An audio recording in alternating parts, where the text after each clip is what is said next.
Hello, I hope you are doing well. I would like to introduce my science fair topic, AI-based automated algorithm to measure bacterial type 5 pili amount and length.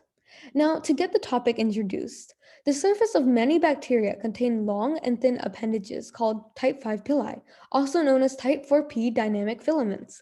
Type 5 pili have versatile functions, including motility, electrical conductance, and acquisitions of DNA.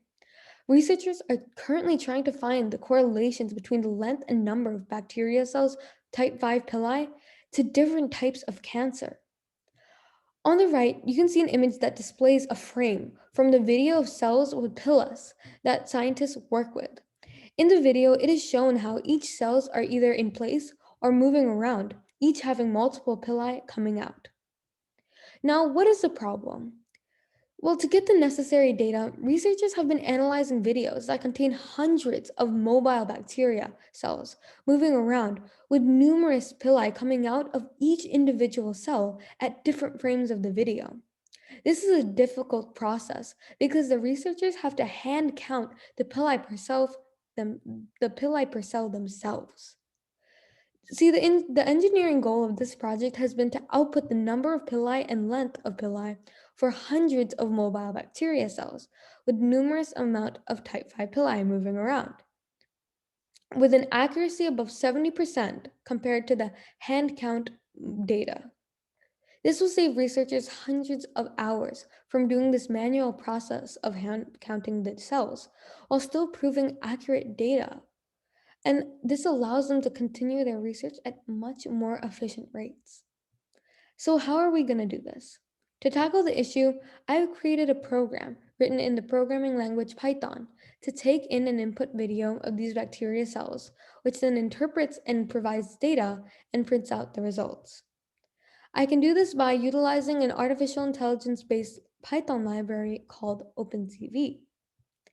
Now, let's go through the procedure of how the program works.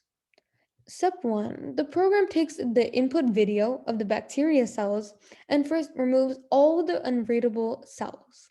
Unreadable cells are so mobile throughout the video that it is impossible to even hand count them. Then the program did this by detecting the contours in the video. By using functions integrated with OpenCV, the program can then look at the surrounding contours and colors to determine a contour. And you can see that the mobile pili are marked in white because they're above a certain threshold.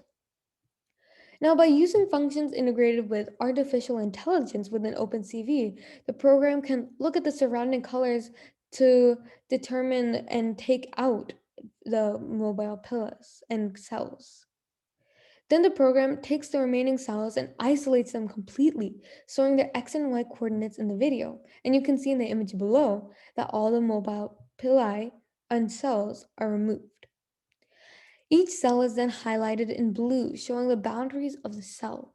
The program then goes through each of the remaining cells and isolates them by creating a cropped and sub video of the individual cell.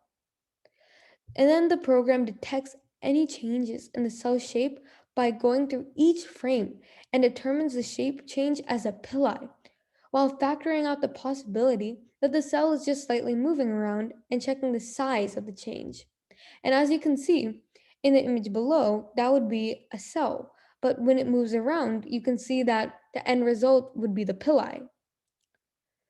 The program then isolates all the cell's pillars into its own individual pili and keeps a counter of the number of pili in the cell. And then the program loops through each pili. So you can see in the images below, the number of pillars in the cell is counted as 3.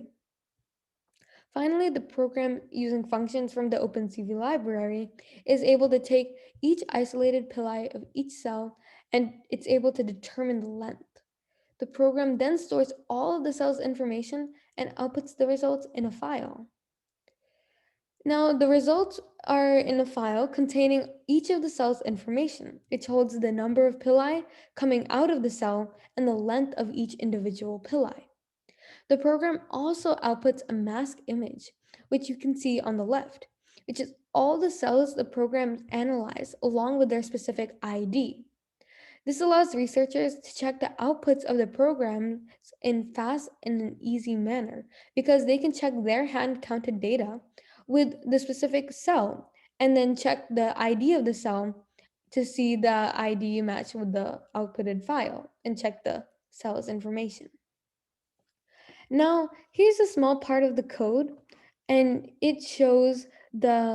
um, it's showing how the code is iterating through each contour, which is the cell, through each frame of the video.